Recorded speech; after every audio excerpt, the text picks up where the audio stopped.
Buongiorno studenti, oggi parliamo di problemi di salute e malattie. Today we're going to talk about health conditions and illnesses in Italian.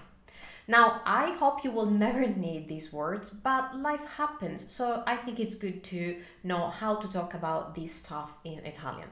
So I'm going to share with you, as always, the key vocabulary to talk about illnesses, health conditions in Italian, and also I'm going to share with you some example sentences that will show you common sentence structures that we use when talking about health problems in Italian. As always, remember that I have prepared an accompanying PDF for this lesson that will be very helpful when you want to review everything you're going to learn today. Ok, iniziamo. Let's begin. The first word I want to share with you is the word for fever, and that's febbre in Italian. Febbre. For example, if you want to say I have a high fever and I need to stay in bed, that in Italian would be ho la febbre alta. That's how we say I have a high fever. E ho bisogno di stare a letto. And I need to stay in bed. Remember, ho bisogno di is a classical phrase to say I need in Italian. Ho bisogno di stare a letto. Okay, let's move on to another word, which is the word for cold. Now, this word is specifically the word for a nose cold. We are very precise with this, and this is raffreddore. Raffreddore. This in Italian means specifically a nose cold. When you have a runny nose, when you feel your nose is blocked, that's raffreddore. So, for example, we can say, I have a cold and my nose is running. I know it's not super elegant, but that happens. So, how do we say that in Italian? Ho il raffreddore. I have the nose cold. Ho il raffreddore. E mi cola il naso. And my nose is running. Colare. That's how we say runny nose. Ok, molto bene. Prossima parola, next word. This actually builds over raffreddore because I just explained to you that raffreddore means a nose cold very specifically. That's why when we talk about hay fever in Italian, we don't say febbre, but we say raffreddore. So hay in Italian is fieno, and we don't say hay fever, febbre da fieno, but we say raffreddore da fieno, because that's probably the most common symptom with hay fever, your nose symptoms. So how do we say hay fever in Italian? We say raffreddore da fieno. So this is why this is the translation that you will find for hay fever, even though fever is febbre. Make sense? Okay, let's see an example sentence with this. Let's suppose you want to say, she suffers from hay fever in spring. That in Italian would be, soffre di raffreddore da fieno in primavera. Let me type this for you.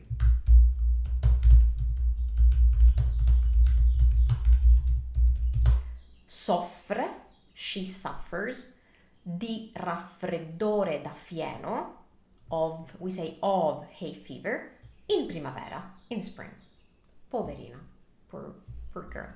Ok, andiamo avanti. Let's move on. The word for headache, this is a very good one to know. Now, in Italian, when we want to talk about headache or any kind of ache, we use the word mal di something. So that means ache of something. So if you want to say headache, in Italian you will say ache of head, and that will be mal di testa. So this is the reason behind this structure. We don't say headache, we say ache of head, mal di testa. Va bene? Let's type this. So mal di testa means headache in Italian. Let's suppose we want to say, I take a pill for headache, for my headache. Now, another thing I want to point out, especially when you're talking about health-related issues, since they relate to your body. In English, I've noticed a lot of times that you tend to use my a lot, or his or her. For example, you say, I take a pill for my headache. In Italian, we don't use my in this context. It's considered redundant. Of course, we know it's your headache, so you don't need to stress that. Just say for the headache. Of course, it's yours. So I always point this out with my students. We tend not to use possessive adjectives. That's what technically we're talking about when we say my, your, etc. When talking about the parts of our body. So this is especially relevant when talking about health issues, because usually we're referring to parts of your body. So drop that possessive adjective when talking about parts of your body. So in English, you say, I take a pill for my headache. In Italian, you say, I take a pillow for the headache. Of course, it's yours. Va bene? No one is going to take that from you. No worries. Ok, andiamo. So that would be prendo una pillola. I take a pill. Per il mal di testa. For the headache. See? Not for my headache. Not per il mio mal di testa. That's unnecessary, redundant. We just say per il mal di testa. Ok, andiamo avanti. Let's move on. The same way we talk about mal di testa, ache of head, we use the same structure for any other kind of ache. For example, stomach ache. That in Italian would be ache of stomach. And for stomach, we use both the word stomaco, but also it's very common to use the word pancia. Now, pancia literally means belly, but we use them interchangeably when talking about stomach ache. So we say mal di stomaco, or, and this is the one I want to use in the sentence, is mal di pancia. Mal di pancia. That's very common in Italian for stomach ache. For example, the child has a stomach ache after eating. That in Italian would be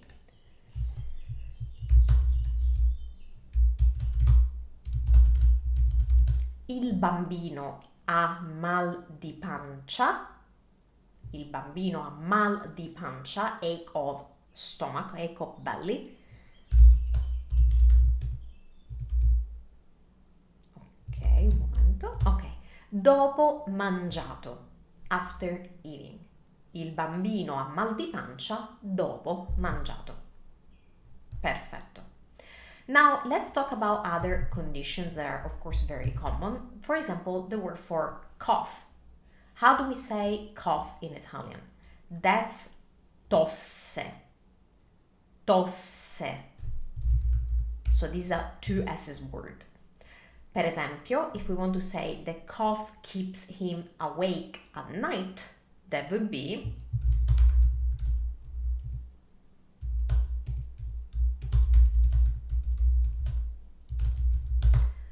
la tosse lo tiene sveglio di notte. That cough, we tend to use the article anyway. We tend to use the article a lot more than in English. As I always point out, la tosse lo tiene sveglio, keeps him awake di notte, at night. Va bene? Perfetto. Okay, we still have quite a few words to see together, so let's go through them. Another important word is how to say to have a sore throat. That in Italian is gola infiammata. Gola infiammata. So we don't say we have a sore throat, we say we have an inflamed throat. Va bene? Gola infiammata. So for example, if you want to say I drink hot tea for my sore throat, then we would say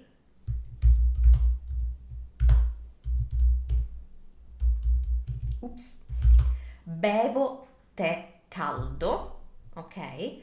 Now, in English, you would say, for my sore throat. What did I just teach you? Are we going to use mia for gola? No, because we don't need that. So, bevo tè caldo per la. Ok, non vuole funzionare. It doesn't want to work. Cannot type today, sorry guys. Per la gola infiammata. Bevo tè caldo per la gola infiammata. For the sore throat, not my sore throat. Of course it's mine if I'm drinking tea. Va bene? Perfetto. Ok, andiamo avanti. Let's move on. The next word is the word for allergy. That is allergia. Allergia. When you talk about allergies, you can say I have an allergy to something. So whenever someone has an allergy to something. So that's the structure that we use. We can say for example, if you want to say she is allergic to pollen, a structure you can use is she has an allergy to pollen. Okay? So we would say lei ha un'allergia. She has an allergy.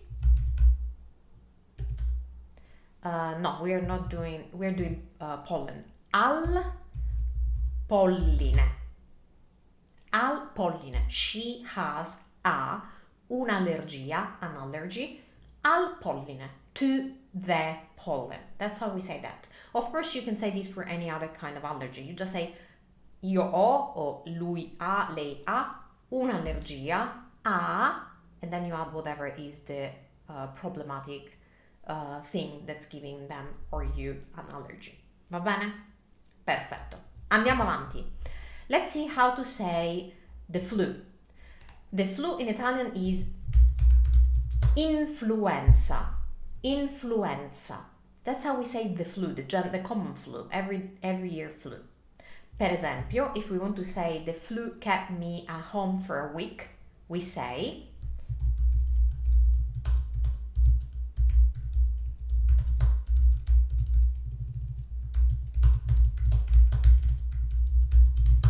l'influenza mi ha costretto a restare a casa per una settimana.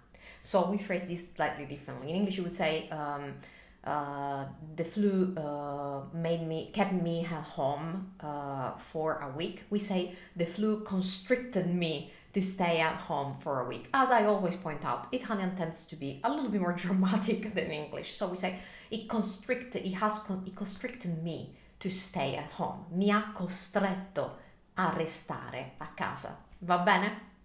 That's how we say flu, l'influenza. Molto bene. Okay, still quite a few words to learn. There are a lot of words for health issues, unfortunately, but we might need them. So let's move on, and don't forget to use your PDF to review these words more easily. Allora, next word I have is toothache. And now you can guess how we say that, right? We always use the same form, ache of tooth. So, mal di denti. Perfetto. Molto bene. So, for example, if we say, I need to go to the dentist for my toothache. Now, for this, you can use both ho bisogno di andare, which is the common form to say to need, ho bisogno di andare, but you can also use devo. Devo in Italian means, so this is dovere. Dovere also means both I must or I need to. And we would use devo when we want to give the impression of something that's really, really important because it's urgent or serious, like mal di denti. So, we would say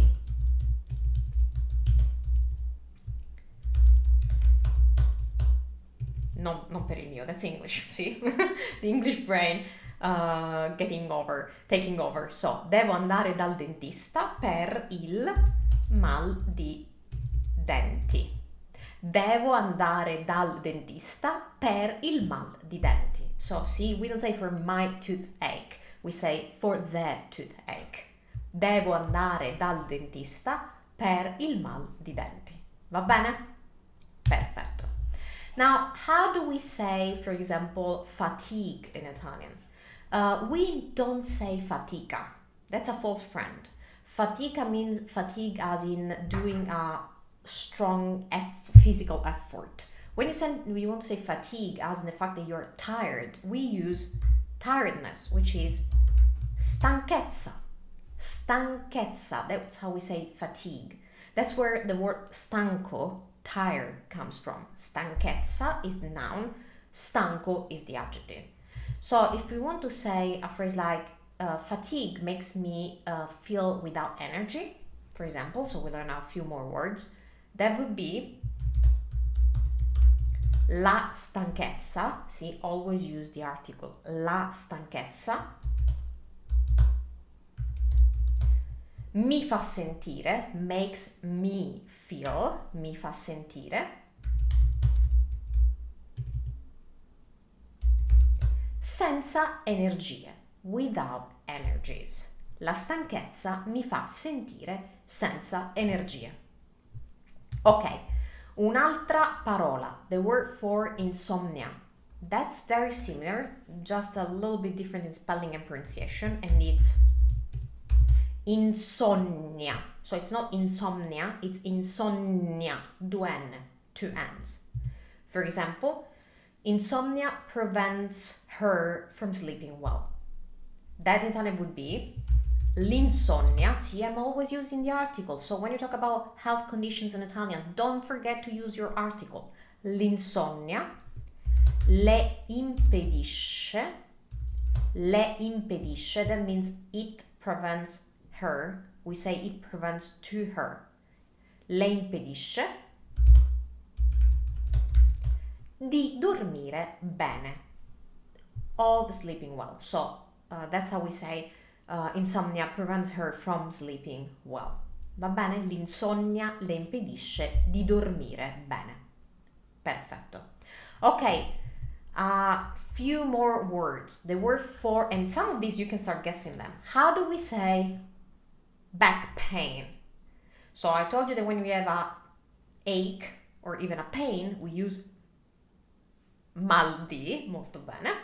And back in Italian is schiena. So let's put everything together. Mal di schiena. That's back pain. Ok, mal di schiena. Terribile. Lo so, I know. Andiamo. For example, do you have back pain after lifting weights? How do we say that in Italian? Hai mal di schiena, so nothing different here when asking this, because it's like in English, do you have back pain? Hai mal di schiena. Quindi, so we say after lifting weights.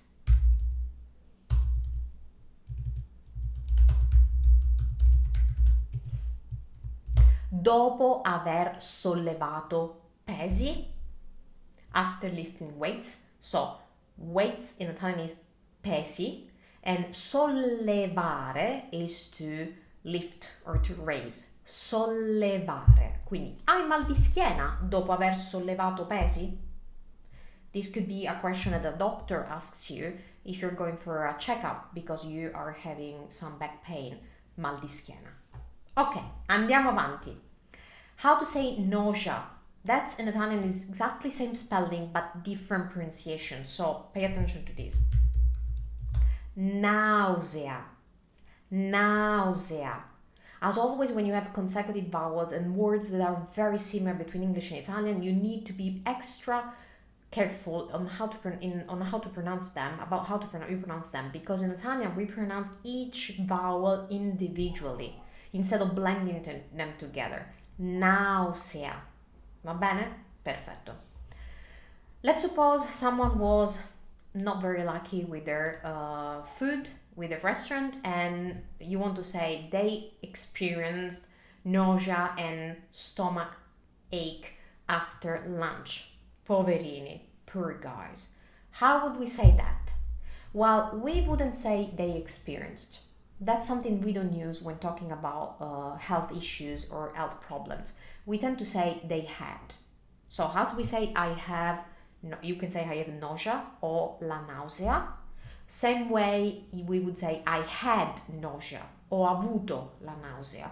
We wouldn't say I experienced nausea. That's not a phrase we would use in Italian. So just use avere. Avere present if you're having that right now, or avere past tense if you had that in the past. Va bene? Ok, quindi they experienced, so they had nausea and stomachache after lunch.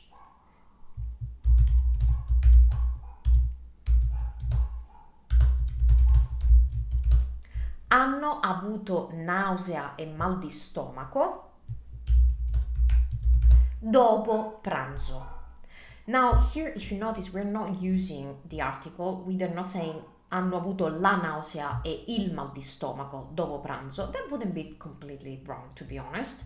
But we're not using that because it's like you're listing the symptoms. So we say hanno avuto nausea, mal di stomaco, mal di testa, etc. That's a list. So you can drop the article in this case.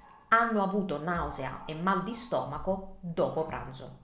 Another word that you may need when talking about health-related issues is the word for dizziness, and that's vertigini in Italian. Vertigini. So if you want to say someone feels dizzy, we say he or she has vertigini, dizziness. So let's see an example sentence. Let's suppose we want to say he feels dizzy when he stands up too quickly. So we would say ha le vertigini, he has the dizziness, le vertigini,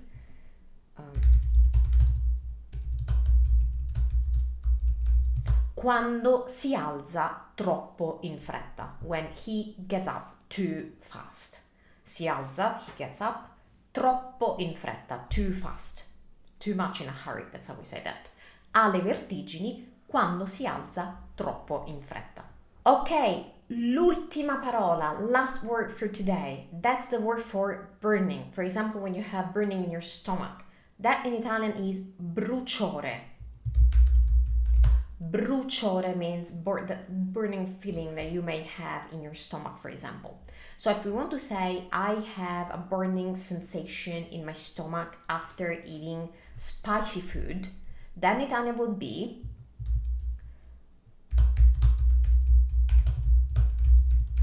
ho un bruciore allo stomaco. I have a feeling of burning, but we just say bruciore, un bruciore. Allo stomaco, at the stomach, after eating spicy food, that would be dopo aver mangiato piccante. Dopo aver mangiato piccante, after eating spicy. Piccante means spicy specific as in spicy hot.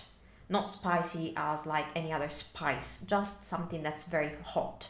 So, ho un bruciore allo stomaco dopo aver mangiato piccante. Perfetto. Ok ragazzi, that's all for today. Plenty of health-related words and expressions and phrases and verbs. We went over a lot of vocabulary and sentence structure too. So I want to remind you that you can download the PDF that I have prepared for you for this lesson to quickly and easily review everything we learned today. Of course, you can always come back and rewatch this video if you want to especially absorb the correct pronunciation of these words.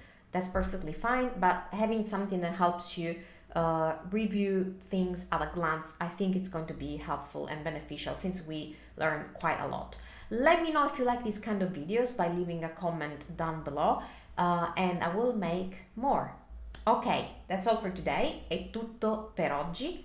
Ci vediamo alla prossima lezione. See you in the next lesson. Ciao da Valentina.